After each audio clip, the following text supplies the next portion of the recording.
한 주간 평안하셨습니까? 네. 평안해야 되는데 그죠? 평안하지 않은 일들이 많은 것 같습니다. 평안하지 않은 그래도 예배할 수 있어서 참 감사하죠. 그냥 오늘 찬양만 부르다 가도 될 것 같은데, 네, 오늘 그래도 우리가 갈라디아서 보기로 했기 때문에 갈라디아서 말씀 좀 보겠습니다. 오늘 두 번째 시간인데요. 오늘 두 번째 시간 제목은 모든 영광 하나님께라고 제가 적어봤습니다.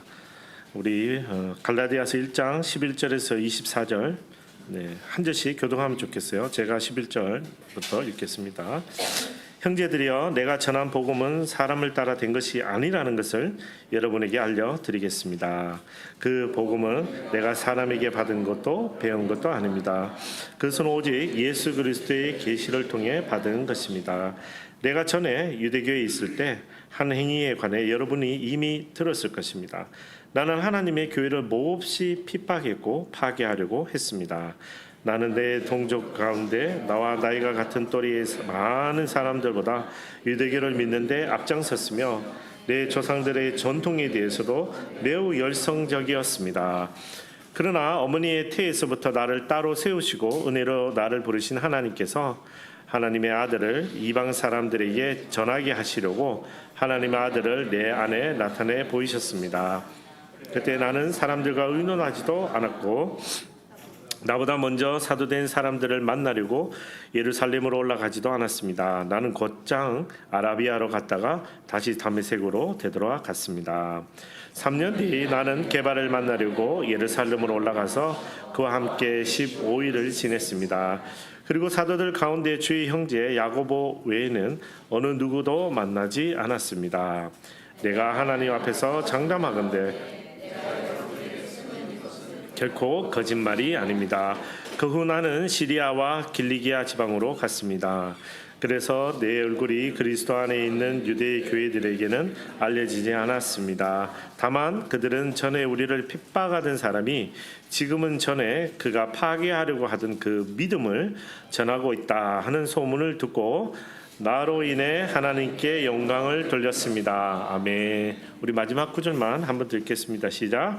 나로 인해 하나님께 영광을 돌렸습니다. 아멘. 여러분으로 인해 하나님께 영광 돌리는 여러분 되기를 축복합니다. 세상 사람들이 여러분 보고 하나님께 영광을 돌렸으면 저는 좋겠습니다. 그보다 더 큰 축복은 없는 것 같아요. 오늘 우리가 보는 말씀은 이제 갈라디아서 계속해서 보고 있는데요. 갈라디아서는 전에도 말씀드렸지만 바울이 가장 먼저 썼다고 알려진 성경이죠. 갈라디아서 우리 그 표 잠깐만 보겠습니다. 저자는 바울이죠. 복습이죠. 기록 연대는 48년에서 49년 정도 됩니다. 그리고 주제는 유대인과 이방인 모두 율법의 행위가 아닌 예수 그리스도를 믿는 믿음으로 구원받는다. 그리고 기록 목적은 하나의 진정한 복음을 지키기 위하여라고 우리 갈라디아서를 요약할 수 있습니다.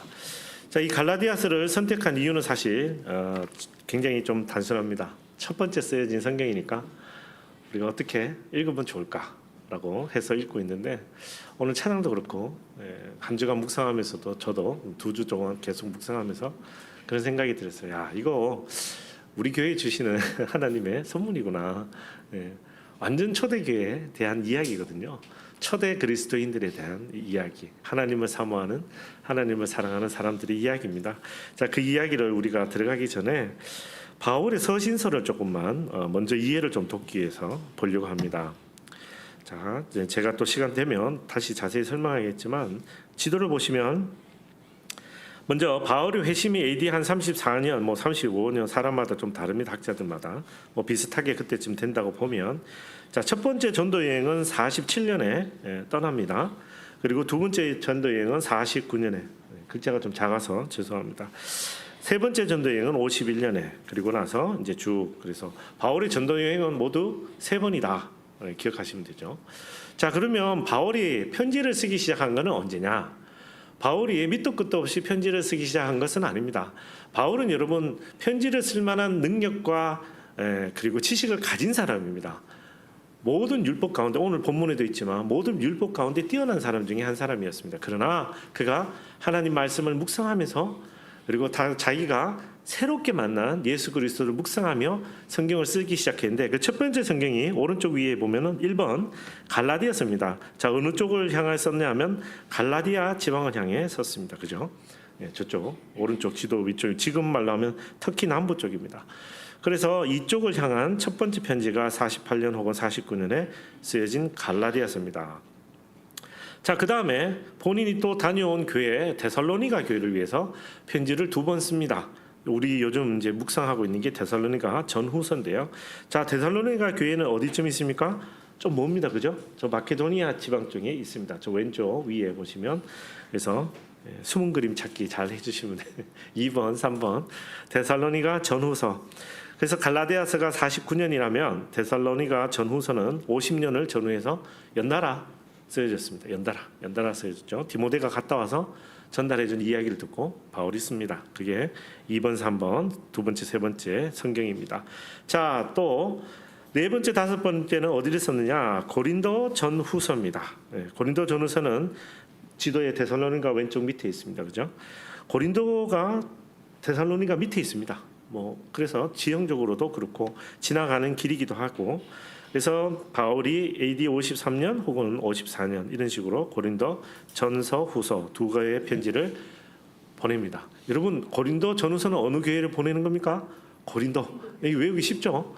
갈라디아서는 갈라디아 교회들, 데살로니가는 데살로니가 교회들.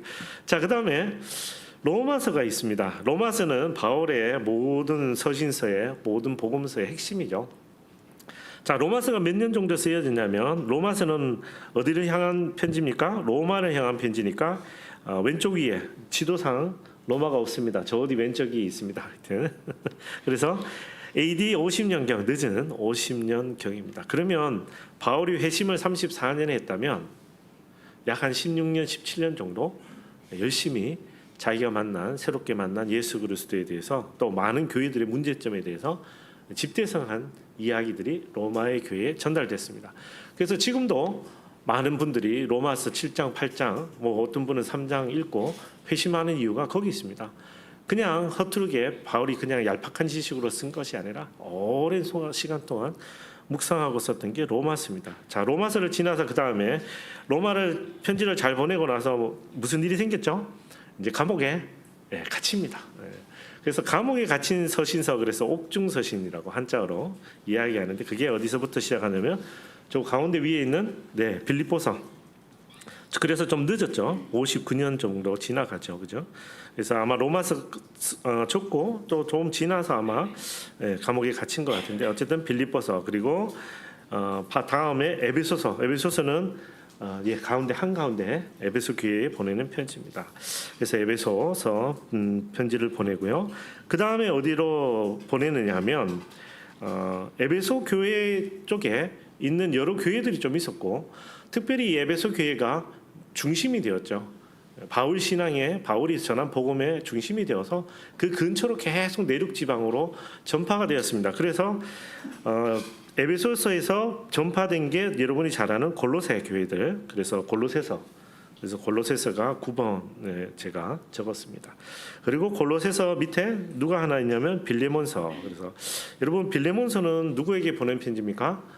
빌레몬 교회가 아니고 빌레몬. 그래서 바울 서신서 중에 사람에게 보낸 편지들이 좀 있습니다. 그게 빌레몬, 그리고 디모데, 그리고 디도서, 이런 식으로 그건 사람 이름이고 나머지는 다 교회 혹은 지명입니다. 그래서 빌레몬의 노예에 대해서, 종에 대해서 이야기를 하고 있죠. 자, 그 다음에 이제 11, 12에서 디모데 전후서가 쓰여집니다.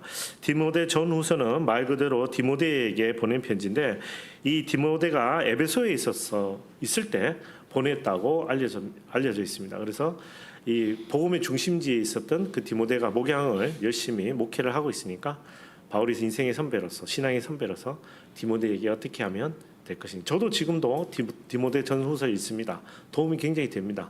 그래서 디모데 전후서, 저희가 순장 상한학교 할 때도 가끔 말씀드리는데 디모데 전후서는 그런 목적으로 잘 쓰여져 있고 지금도 우리에게 교훈을 줍니다. 그리고 나서 마지막으로 디도서.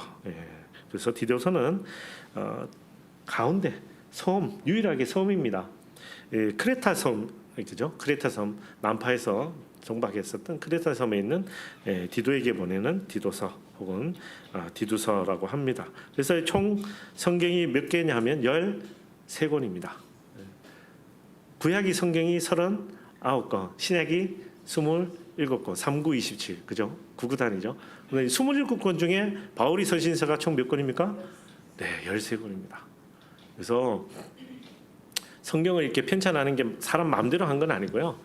공회 같은 게 열려서, 카운슬 같은 게 열려서 많은 학자들이 모여서 이것은 정경, 좋은 성경이요. 이것은 아마 가짜 성경, 외경이라고 하기도 하고요. 뭐 이렇게 그래서 구분해내면서 차츰차츰 틀을 만들어서 마지막에 정해진 게 27권입니다. 근데 그 중에 바울이 무려 13권이나 썼습니다. 그리고 사복음서를 빼면, 그죠? 사복음서를 빼면 사실은 거의 다 바울 서신서입니다. 그리고 또 여러분 사복음서를 빼면 가장 많이 익히고 가장 중요한 것들이 대부분 로마서거든요. 우리가 지금도 살아가는. 그래서 모든 성경의 가장 중요한 부분을 차지하는 사람이 누구냐 하면 바울입니다.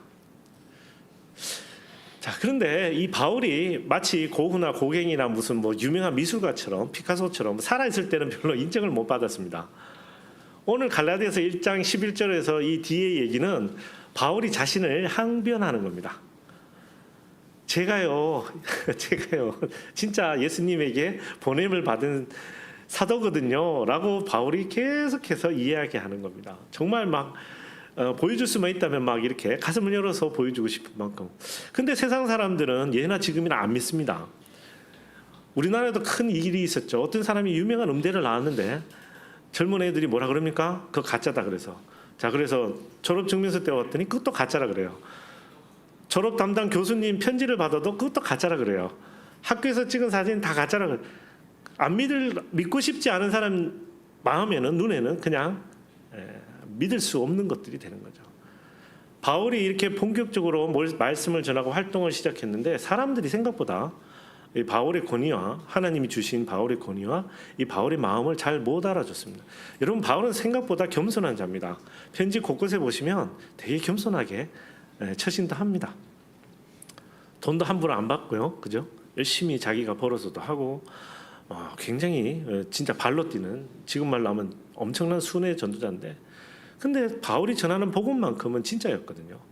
바울이 가는 곳마다 기적도 일으켰고, 데살로니가 교회 보셨죠? 바울이 가서 몇 주 전했습니까?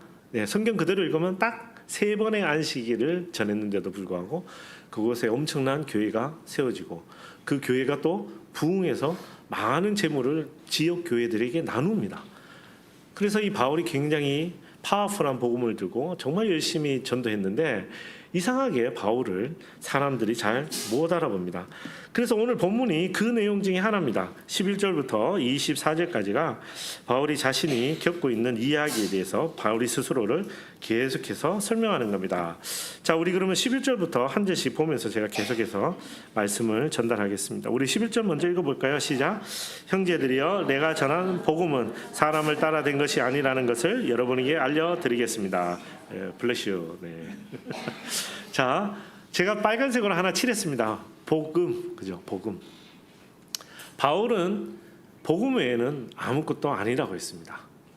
복음을 위해서는 자신의 모든 것을 대선물로 여긴다고 이야기했습니다. 그래서 바울에게는 핵심 키워드가 복음입니다. 갈라디아서 그가 처음 쓴 편지에, 그죠? 복음에 대해서 이야기합니다. 자, 그런데 뭐라고 얘기합니까? 내가 전한 복음은 내 마음대로 전한 것이 아닙니다 라는 것이 바울이 이야기합니다. 여러분, 사람이 전하는 복음이 있고요, 하나님이 주신 복음이 있습니다. 지금도 있습니다. 지금도 사람이 전하는 복음이 있습니다. 사람이 전하는 복음은 어떻습니까? 우리가 흔히 알고 있는 이단이죠. 거기 가면 잘 될 거라고 가르쳐 주잖아요. 그래서 교주한테 좋은 차를 사다 주면 내가 사업이 잘 될 거라고 가르치죠. 그럼 사실 복음은 아닌데 그 세상 사람들 그걸 잘 포장해서 복음이라고 이야기합니다. 근데 신기한 거는 2000년 전에도 똑같았습니다. 바울 때도 똑같은 복음들이, 그런 가짜 복음들이 있었습니다. 바울이 그래서 복음, 제가 전하는 복음은 하나님이 주신 것입니다. 12절 우리 같이 읽어볼까요? 시작. 그 복음은 내가 사람에게 받은 것도 배운 것도 아닙니다. 그것은 오직 예수 그리스도의 계시를 통해 받은 것입니다. 아멘. 자, 이 부분이 많은 성도들에게, 특히 초대교회 성도들에게 잘 받아들여지지 못했습니다. 왜냐하면 일단 예수님이 세우신 사도가 아니었고요. 예수님이 살아계실 때 예수님 옆에서 먹고 자고 고생했던 사람이 아니었습니다. 오히려 예수님의 복음이 전해질 때 방방곡곡을 돌아다니며 사람 죽이는데 열심을 냈던 사람이 이 사람이었습니다. 그러니 이 사람이 변했다는 이야기가 들려지니까 사람들이 어떻게 하겠어요? 안 믿어지는 거죠. 안 믿어지는 거예요. 여러분, 사람이 갑자기 변하면 우리나라 속담이 있잖아요.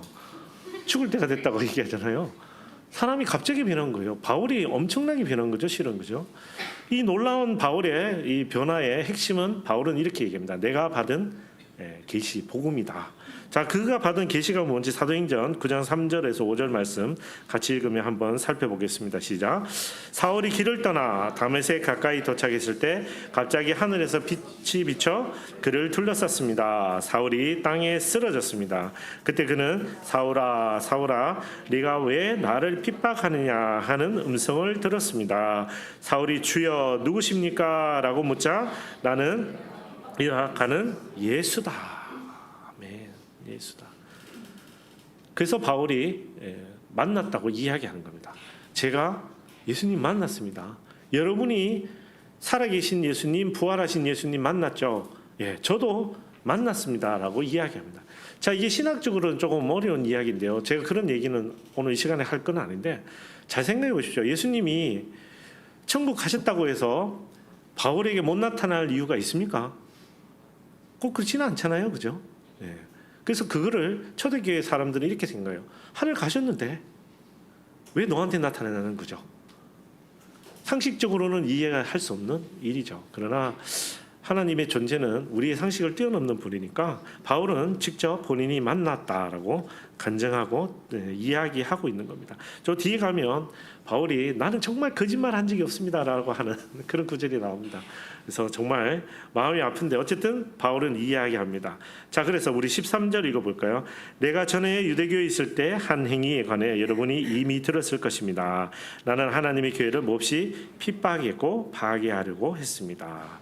그래서 죄송합니다. 바울이 이 갈라디아 교회에 보낸 편지에 맞습니다. 제가 그 사람 맞습니다. 여러분이 소문으로 들었던 그 악독하고 잔인했던 사람이 제가 맞습니다. 그런데 제가 예수님을 만나고 제가 바뀐 겁니다라고 바울이 지금 계속해서 설명하고 있는 겁니다. 특별히 바울이 여기 하나님의 교회라는 표현을 씁니다. 하나님의 교회. 자, 바울은 유대교고 바리새파 출신입니다. 맞죠? 예, 바리새파니까 율법을 엄청나게 잘하는 사람이죠. 자, 율법에서는 하나님의 성전이라고 합니다. 하나님의 교회라는 표현은 없습니다. 하나님의 전이죠. 혹은 하나님의 성전. 근데 바울이 이제 교회를 인정하고 그 교회는 사실 하나님이 세우시긴 했지만 예수님이 머리 된 새로운 교회죠. 성경에서 여러분 예수님이 교회라는 단어는 두 분밖에 안 쓰세요.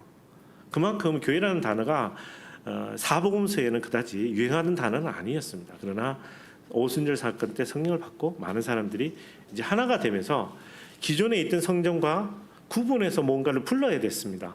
그래서 이곳은 하나님의 성전이었고요. 이것은 하나님의 교회가 된 겁니다. 그래서 우리가 교회를 자꾸 건물적인 측면으로 생각하는데 구약 신약 성경은 분명히 바울도 계속 얘기했지만 이것은 진짜 건물이지만 이것은 공동체입니다. 가정이요, 그리고 우리 같은 이런 모임이요, 뭐 아니면 우리 같은 교회일 수도 있습니다. 그것을 바울이 무너뜨리려고 했었던 거죠. 여러분 생각해 보시죠. 바울은 바리새파 사람이니까 성전이 얼마나 중요합니까? 근데 자기들끼리 모여서 예배 드린다 그러니까 이거는 진짜 있을 수 없는 일인 거죠. 바울 입장에서는. 많은 유대인들 입장에서는 말도 안 되는 소리죠. 여기 하나님 집이 있는데 아무 데서나 예배 드리면 그게 누가 됩니까? 여로보암의 죄를 따라서 악을 행하는 사람이잖아요. 하나님의 성전에서만 제사를 지내고 예배를 드려야 되는데 이 사람들이 성경을 받고 성전에 안 가고 성전뜰이나 아니면 자기 집에서나 아니면 들판에서나 하나님을 찬양하고 예배하기 시작했더니 그걸 교회라고 불렀더니 이쪽 사람들 입장에서는 말이 안 되는 일이 된 거죠. 그게 바울의 입장이었어요. 그래서 바울이 그걸 핍박했는데 핍박하던 그 교회가 바울이 알게 된 거예요. 아, 이것도 하나님의 교회구나. 이게 하나님의 교회인 겁니다. 여러분, 우리는 하나님의 교회입니다. 네, 건물이 아니더라도 여러분 가정도 하나님의 교회입니다. 부부도 자녀도 다 하나님의 교회입니다. 두세 사람만 모여서 열심히 기도하면 하나님 들으신다고 하셨잖아요. 이게 다 교회인 거예요. 그래서 바울이 알게 된 거예요. 아, 이게 하나님의 교회구나. 그래서 바울이 그런 표현을 쓰기 시작했어요. 나는 하나님의 교회를 몹시 핍박했고 파괴하려고 했습니다. 이 교회라는 이름은 예수님이 마태복음 16장 18절에 쓰시는데요. 우리 그래도 한번 본문 읽어볼까요? 시작. 그리고 내가 너에게 말한다. 너는 베드로다. 내가 이 반석 위에 내 교회를 세울 것이니 지옥의 문들이 이것을 이길 수 없을 것이다. 아멘. 지옥의 문들이 우리 교회를 이길 수 없습니다. 아멘. 예, 정말 확신을 가지시고 우리 교회 공동체를 잘 유지했으면 좋겠습니다. 자, 이제 14절 바울이 자신을 다시 한 번 더 소개합니다. 나는 동족 가운데 나이가 같은 또래에, 그러니까 저희 또래에 많은 사람들보다 유대교를 믿는 데 앞장섰으며 내 조상들의 전통에 대해서도 매우 열성적이었습니다. 이게 우리말로 전통이라고 번역되어 있는데요. 잘못된 번역 아닙니다. 그냥 트래디셔널이니까 맞습니다. 트래디션. 그래서 자, 이 바울이 이야기하는 14절에서 이야기하는 전통은 율법입니다. 율법. 그런데 바울이 나중에 자신이 주님에게서 받은 전통 혹은 내가 여러분에게 전한 전통 이야기할 때는 복음입니다. 복음. 그래서 바울이 같은 단어를 두 개를 비교하기 위해서 같이 쓰고 있는데 오늘 일단 14절에서는 율법 혹은 계명 하나님이 주신 것이라고 유대인들이 주장하며 630개 넘는 규례 같은 것들을 말합니다. 자, 그래서 바울이 그 전통들에 저도 어릴 때부터 열심히 했습니다라고 이야기합니다. 참고로 데살로니가 후서 2장 15절에 보면 이 편지에 나오는데요. 그래도 한번 읽어볼까요? 시작. 그러므로 형제들이여 굳게 서서 우리의 말이나 편지를 통해 여러분이 배운 전통들을 이때는 복음입니다. 전통들을 굳게 지키십시오. 자, 15절 보겠습니다. 자, 본인을 계속 소개하죠. 그러나 어머니의 태에서부터 나를 따로 세우시고 은혜로 나를 부르신 하나님께서. 자, 바울이 15절처럼 쓴 것은 여러분 유명한 본문이 있습니다. 예레미야서 1장 5절 같이 읽겠습니다. 시작. 내가 너를 모태에서 생기게 하기 전에 너를 알았고 내가 태어나기 전에 너를 거룩하게 구별했으며 너를 여러 민족들을 위한 예언자로 정했다. 아멘. 자, 이 말씀은 예레미야의 말씀은 맞습니다. 그러나 지금 이 시대에 특히 구원받은 자로 살아가는 여러분에게도 동일하게 적용되는 말씀임을 믿으시기 바랍니다. 하나님이 여러분을 모태에서부터 정하시고 택하셔서 부르신 겁니다. 이게 복음의 핵심이거든요. 그래서 여러분은 선택받은 백성이 된 거죠. 자, 그런데 바울이 15절을 표현할 때 특정한 굉장히 신비로운 단어를 하나 씁니다. 어떤 단어입니까? 15절 잠깐만 다시 보여주실래요? 네, 은혜. 바울이 왜 은혜라고 썼을까요? 어머니의 태에서부터 나를 세우시고 나를 부르신 분이 왜 그게 은혜라고 이야기했을까요? 왜 그게 은혜라고 이야기했을까요? 자, 이거는 앞으로 우리가 갈라디아서를 묵상하면서 그리고 또 바울 서신서를 묵상하면서 우리가 알겠지만 결론부터 말씀드리면 바울은 하나님께서 어머니의 태로부터 자기를 세우시고 부르실 때까지 한 것이 아무것도 없습니다. 아무것도 하지 않았는데 하나님이 부르시고 선택하시고 택하여 주시고 하나님의 자녀로 삼아 주셨습니다. 바울이 그거를 갈라디아서 때부터 계속 이야기하면서 나중에 그의 서신서에 굉장히 오랜 시간을 들여 설명합니다. 여러분, 구원은 노력해서 받습니까? 아닙니다. 그죠? 아닙니다. 노력해서 구원받는다고 바울은 어릴 때부터 유대교에서 배웠습니다. 그래서 율법을 지켰습니다. 그래서 거룩하게 된다고 믿었습니다. 근데 바울이 예수님 만나고 나니까 자신이 아무리 노력해도 구원받을 수 없다는 걸 알게 되었고 자신이 아무리 열심을 내어도 거룩하게 될 수 없다는 걸 알게 됐어요. 그래서 바울이 오늘 표현을 하는 거예요. 어머니의 태에서부터 나를 따로 세우시고 나를 부르신 것이 바로 하나님의 은혜입니다. 아멘. 우리가 은혜를 생각할 때요, 우리 이렇게 노래도 하잖아요. 지나온 날이 다 은혜. 그것도 맞는데 사실은 조금 더 깊은 뜻이 오늘 바울의 서신서에 있습니다. 우리가 지나온 세월을 보니까 잘 지내왔습니다. 은혜입니다. 라는 것도 있지만 실은 바울은 더 멀리 온 거예요. 하나님이 태초부터 나를 기억하시고 모태에서부터 나를 선택하시고 나를 부르셨으니 그것이 은혜라고 바울은 이야기하는 거예요. 이 은혜가 여러분의 은혜 되기를 축복합니다. 물론 지나온 날들도 다 은혜입니다. 저도 그 찬양 부르면 눈물 납니다. 근데 바울은 더 깊은 것을 이야기합니다. 근원적인가? 우리가 살아 숨쉬는 것은 우리가 아무것도 모를 때, 여러분이 엄마 뱃속에 있을 때 뭘 알 수 있습니까? 엠브리오 이거 우리가 태아라고 얘기하는데 아무것도 모릅니다. 그러나 하나님은 우리를 알고 계셨고 다 부르셨다고 이야기하고 그것을 바울이 은혜라고 이야기합니다. 자, 그래서 16절, 그 부르신 하나님이, 바울이 하나님의 교회를 계속 핍박하고 댕기니까 하나님이 어느 날 네가 왜 나를 핍박하느냐라고 다메섹에서 만나시죠. 그 장면이 오늘 16절입니다. 읽어보겠습니다. 시작. 하나님의 아들을 이방 사람들에게 전하게 하시려고 하나님의 아들을 내 안에 나타내 보이셨습니다. 그때 나는 사람들과 의논하지도 않았고. 아멘. 그래서 그 핍박하는 예수님을 계속 다메섹 도상에 가면서 오늘은 내가 오늘 다메섹에 가면 어떻게 저 하나님의 교회를 무너뜨릴까, 이런 생각을 하면 아마 바울이 갔을지도 모르겠습니다. 근데 그를 만난 예수님이 뭐라고 얘기하십니까? 사도행전 9장 5절에 주여 누구십니까? 라고 묻자 나는 네가 핍박하는 예수다. 여러분, 바울이 직접적으로 예수님을 핍박한 적이 있습니까? 없죠. 이미 천국 가셨으니까. 모르겠습니다. 못 박아라 할 때 바울이 있었는지 없었는지는 저는 모릅니다. 십자가에 못 박히실 때 바울이 어디 있었는지는 성경은 구체적으로 말하지 않습니다. 그러나 바울은 이야기합니다. 자신이 하나님의 교회를 무너뜨리려고 하자 예수님이 스스로 네가 핍박하는 예수다라고 말씀하셨다는 거죠. 그래서 우리가 공동체 생활을 할 때 참 이 말씀을 잘 기억하고 하셨으면 좋겠습니다. 여러분이 공동체에 와서 사역하시고 여러분이 공동체 형제 자매들을 사랑하시는 것은 예수님을 세우는 것이요, 예수님을 사랑하는 겁니다. 아멘. 그렇게 훌륭한 일을 하시는 겁니다. 교회 와서 찬양으로 섬기고 안내로 섬기고 화장실 청소하시고 다 예수님께 섬기시는 거예요. 여러분 누구에게 보이려고 하시는 건 결코 아니지 않습니까? 이게 바로 공동체를 향한 우리 마음이죠. 자, 17절, 나보다 먼저 사도가 된 사람들을 만나려고 예루살렘으로 올라가지도 않았습니다. 나는 곧장 아라비아로 갔다가 다시 다메섹으로 되돌아갔습니다. 자, 길 가다 예수님 만나면 이제 조금 기다렸다가 CT에서도 나오고 새롭게 하소서도 나오고 CGN 하늘빛 향기에도 나오고 온 동네 방네 나와야 될 것 같은데, 그렇지 않습니까? 내가 하나님 만났잖아요. 기적을 봤잖아요. 그러면 막 온 동네 방네 간증하고 다녀야 될 것 같은데 바울은 그렇게 하지 않았습니다. 왜 그렇게 했는지는 아직도 의견이 분분합니다만 저는 이렇게 생각해요. 바울이 지나온 과거, 하나님께 회개하면 용서받는다는 건 이해했지만 자신의 지나온 수많은 사람을 잡아 죽였잖아요. 그거에 대한 죄책감이나 무거움이 굉장히 컸던 것 같아요. 그래서 끊임없이 주님 앞에 엎드리고 주님 앞에 회개하며 어떻게 하면 주님 내가 이 빚을 갚을 수 있습니까? 라고 아마도 하나님께, 예수님께, 성령님께 매달렸던 게 아닐까.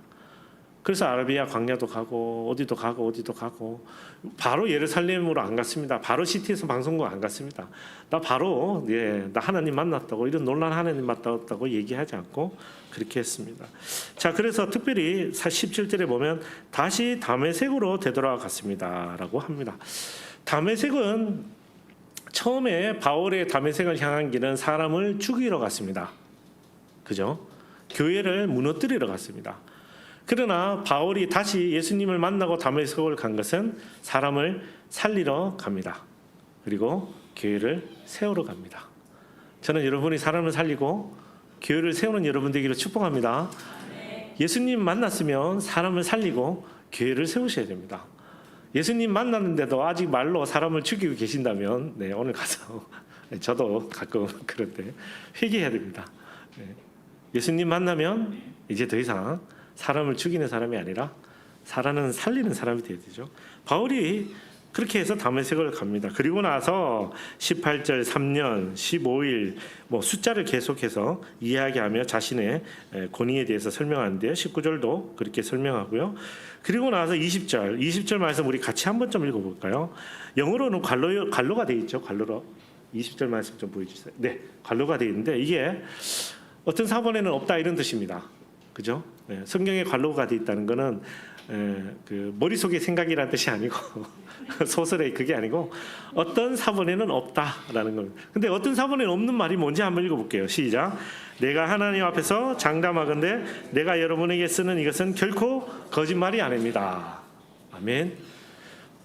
후대의 학자들이 혹은 사본 이 필사하는 사람들이 바울이 이런 얘기 했을 리 없다라고 생각했던 것 같아요. 바울이 이런 얘기를 했을 리가 없다. 왜냐하면 오늘 20절 말씀은 바울이 얼마나 인간적인지를 우리에게 드러내는 이야기입니다. 영어로 읽어보면 I do not lie라고 합니다. I do not lie. 나는 절대로 거짓말한 것이 아닙니다. 라고 바울이 정말 진짜 막 그 뭐 가슴 속에서 진짜 이거 어디 내 가슴을 열어서 보여줄 수도 없고 이런 마음으로 바울이 하는 것이 20절입니다. 그래서 어떤 사본에는 아마 이거는 누가 잘못 적지 않았을까라고 해서 누가 빼버렸을 수도 있을 것 같아요. 그러나 제가 이 구절을 읽을 때마다 바울이 얼마나 하나님 앞에 기도하고 그리고 또 어떻게 한편을 생각하면 자신의 그 잘못을 얼마나 후회했을까라고 생각합니다. 여러분 죄를 용서를 구하면요 하나님께 용서 구하면 하나님이 용서하십니다. 맞죠? 합니다. 하나님 당연히 하십니다. 그런데 여러분 꼭 기억하셔야 되는 예화가 하나 있습니다. 다윗이 죄를 지었는데 나단 선지자의 이야기를 듣고 다윗이 회개했습니다. 하나님이 기뻐하셨죠. 새로운 언약을 주시죠. 근데 그 죄의 결과로 무슨 일이 발생합니까? 그의 아들이 죽습니다. 죄는 반드시 결과가 있습니다. 죄는 하나님이 결코 만드신 것이 아니기 때문에 죄는 하나님이 용서하실지언정 죄로 인한 결과가 그래서 그게 가장 큰 예화예요. 여러분 꼭 기억하셔야 돼요. 아이들에게 알려주십시오. 마음대로 죄짓고 마음대로 사는 것이 아닙니다. 마음대로 살면 후회할 게 생깁니다. 그래서 저희가 어르신들이 우리 특히 교회 장로님이나 권사님들이 신앙생활 오래 하신 분들이 그렇게 얘기하시잖아요. 젊은 친구들한테. 네 그렇게 살면 후회할 텐데 나중에. 그 후회가 인생의 후회일 뿐만 아니고 내가 신앙인으로서 내가 그렇게 부끄럽게 살았다는 게 후회가 되는 거죠. 내가 나이가 지나니까 왜 내가 그때 그렇게 하나님 앞에 함부로 했을까? 내가 왜 그때 함부로 내 가족들에게 상처 주는 말을 했을까? 내가 왜 그렇게 함부로 교회에 그렇게 했을까? 라는 후회의 메시지를 이야기하시는 거예요. 바울은 너무나도 슬펐던 것 같습니다. 이 바울의 영화가 있는데요. 사울이라는 영화가, 폴이라는 영화가 있는데 이 영화의 그 마지막 장면쯤 보면은 이제 그런 장면이 나오는데 바울이 죽인 사람이 너무 많아가지고 그 죽인 사람들이 막 찾아옵니다. 바울에게. 그게 이제 환상 속에서 보는 건데 그게 너무 저는 마음이 아팠어요. 그래서 바울이 모르고 했다? 네, 뭐 그렇게 얘기할 수도 있지만 중요한 거는 바울은 그렇게 큰 죄를 지었다는 거죠. 그래서 바울이 오늘 이렇게 얘기합니다. 여러분 제가 그렇게 잘못한 사람 맞습니다. 저희 과거는 여러분이 소문을 들었듯이 그렇게 나빴던 사람입니다. 하나님의 교회를 무너뜨려 노력했던 사람입니다. 그러나 내가 예수 그리스도를 만나고 내가 이제 새롭게 된 것은 사실입니다. 여러분 제발 믿어주십시오라고 이야기하는 겁니다. 그래서 바울은 자신의 과거의 그 잘못이 자신이 전하는 복음의 방해가 될까 너무 힘이 들었던 거예요. 저도 가끔 생각해요. 제가 여기 이렇게 설교하는데 제가 옛날에 나쁜 짓 많이 했거든요. 근데 어떤 분이 제 설교 보다가 더 상처받으면 어떨까? 저 인간 그때는 그렇게 XX 하더니 왜냐하면 복음을 모르고 들으면 바울은 자신이 전하는 복음이 자신이 살아온 과거로 가려지거나 희석되거나 사람들에게 잘못 오해되는 게 너무 마음이 아팠던 거예요. 그래서 자꾸 얘기하는 거예요. 바울이 예수님 만났다고 자랑하는 장면이 아닙니다. 이게 바울이 예수님 만났으니까 나 사도 시켜주세요라고 하는 자랑하는 장면이 아닙니다. 내가 그렇게 나쁘게 살았다가 잘못 살다가 이제 복음을 좀 전하려고 하는데 사람들이 안 믿어주는 거예요. 죄 있잖아. 얼마 전에 와서 사람 온 가족 애들까지 다 잡아 죽이던 그 바울 아니야? 사울 아니야? 라고 하니까 너무 마음이 아팠다. 그래서 바울이 계속해서 이야기하는 겁니다. 그래서 21절 나는 시리아와 길리기아 다소로 갔습니다. 고향으로 갔죠. 그리고 나서 25절에 사도행전 11장 25절 우리 한번 죄송합니다. 제가 사도행전 11장 25절 26절을 같이 읽어볼게요. 시작. 그리고 바나바는 사울을 찾으러 다소로 가서 그를 만나 안디옥으로 데리고 왔습니다. 그리하여 바나바와 사울은 1년 내내 그곳 교회에 머물면서 많은 사람들을 가르쳤습니다. 그리고 안디옥에서 제자들은 처음으로 그리스도의 사람이라고 불리게 됐습니다. 아멘. 그렇게 해서 바울이 사역을 시도했는데 실패했어요. 처음에. 그래서 고향으로 돌아갔어요. 그래서 바나바가 가서 다시 데리고 옵니다. 그리고 교회에 사역을 같이 합니다. 그 교회가 지금 읽으셨던 안디옥 교회입니다. 그래서 안디옥 교회가 바울은 고향 교회예요. 그래서 안디옥에서 편지를 많이 썼어요. 안디옥을 사랑하는 마음이 막 편지에 절절합니다. 왜? 자기가 실패했고 사역에 실패했고 노력했는데도 안 됐지만 바나바가 불러줘서 다시 사역을 시작해서 하나님의 영광과 그 놀라운 구원의 감격을 경험했던 곳이 안디옥이었기 때문에 그렇습니다. 그래서 그 이야기를 하는 겁니다. 자, 그래서 22절 이렇게 다시 돌아가서 그래서 제 얼굴이 여러분에게 알려지지 않았습니다. 유명한 사람 아닙니다. 저 오히려 나쁜 것으로 유명했습니다. 23절 전에 우리를 핍박하던 사람이 지금은 전에 그가 파괴하려고 했던 그 믿음을 전하고 있다 하는 소문을 듣고 그래서 이제 소문이 나기 시작했어요. 어쨌든 나기 시작했어요. 바울의 진심을 들었던 첫 번째 전도여행, 두 번째 전도여행, 세 번째 전도여행을 지나며 바울의 진심을 경험했던 사람들이 바울을 인정하기 시작했고 나중에 로마 교회에서조차 바울에게 이방인을 위한 사도로 세우기로 결정합니다. 그래서 그 모든 과정이 24절 나로 인해 하나님께 영광을 돌렸습니다. 아멘. 그래서 바울이 굉장히 몸부림쳤어요. 자신으로 인해서 하나님의 복음이나 영광이 가려지지 않도록. 그랬는데 어떻게 오늘 마지막 말씀에 나로 인해 하나님께 모든 영광을 돌렸습니다. 아멘. 그래서 제가 오늘 여러분하고 주제구를 2개를 정해봤습니다. 자, 첫 번째 우리 같이 읽어볼까요? 네, 시작. 하나님의 부르심은 후회하심이 없습니다. 아멘. 하나님이 여러분을 부르신 걸 후회하지 않으십니다. 제가 혹시라도 하나님이 여러분을 부르신 것을 후회하시지 않도록 하십시오. 저 이런 얘기하는 거 아닙니다. 그런 거 아닙니다. 협박하면 안 되죠. 큰일 나죠. 하나님은 여러분이 어떻게 지내시든가 절대로 후회하지 않으십니다. 왜? 하나님은 전지전능하신 분이시기 때문에 그래요. 하나님의 사랑은 일방적이지만 완전한 사랑이기 때문에 그래요. 그래서 하나님의 부르심은 후회하심이 없습니다. 로마서 11장 29절 바울이 깨달은 본문 우리 같이 개역개정으로 좀 읽어볼까요? 시작. 하나님의 은사와 부르심에는 후회하심이 없느니라. 아멘. 아멘. 하나님의 부르심에는 후회하심이 없느니라. 자, 두 번째 구절 우리 같이 읽어볼까요? 주제 구절 시작. 하나님의 부르심은 그의 선한 뜻을 이룹니다. 아멘. 세상 누가 알았겠습니까? 바울이 예수 그리스도의 부름을 받을 줄. 바울도 몰랐습니다. 자신도 몰랐습니다. 자신도 그렇게 핍박하던 하나님의 교회를 자신이 세울 수 있을 줄. 그러나 하나님이 부르시니 하나님의 그의 선한 뜻에 따라 바울이 이방인의 사도가 되었고 지금도 우리가 기뻐하고 감사하는 많은 성경들을 우리에게 남겨줘서 우리가 하나님 앞에 가게 이끌고 있습니다. 로마서 8장 28절 우리 같이 읽을까요? 시작. 우리가 알거니와 하나님을 사랑하는 자 곧 그의 뜻대로 부르심을 입은 자들에게는 모든 것이 합력하여 선을 이루느니라. 아멘. 혹시라도 방송을 보거나 여러분 가운데 내 지난 과거를 생각하면 내가 교회에 나올 형편이 안 되는데 내가 도저히 교회 못 나올 것 같은데라고 생각하는 분이 있으시면 오늘 절대 이제 더 이상 두 번 다시 그 생각 안 하셔도 됩니다. 바울도 교회 나와서 하나님께 잘 세웠습니다. 여러분도 충분히 그렇게 할 수 있습니다. 또 하나 여러분을 하나님이 부르셨는데 후회하신 것 잘못된 선택인 것 같습니다라고 생각하는 분들 의외로 많습니다. 특히 우리 청소년들이 많습니다. 하나님 나를 잘못 부르신 것 같아요. 제가 왜 교회 기독교 집안에서 태어났을까요?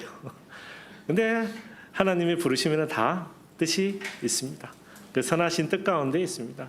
그래서 우리가 믿음을 가지고 하나님의 부르심에 응답해야 될 것 같습니다. 그래서 그 가운데 우리가 기도하는 거고 말씀 보는 거고 예배 드리는 거고 오늘처럼 같이 기도하는 것이라 말씀드립니다. 그래서 하나님의 부르심에는 후회하심이 없습니다. 하나님의 부르심은 실패가 없는 거죠. 그죠? 그리고 하나님의 부르심은 반드시 그의 선한 뜻을 이룹니다. 그래서 우리가 어떤 때 우리 마음대로 하는 것 같지만 다 하나님의 뜻 가운데 있고, 그리고 우리도 시간이 지나면 또 알잖아요. 하나님 얼마나 우리를 사랑하시는지. 그래서 그 길에 순종하여 걸어가는 여러분 되기를 축복합니다. 다시 예수님 만나는 여러분 되기를 축복합니다. 네, 우리 같이 기도하겠습니다.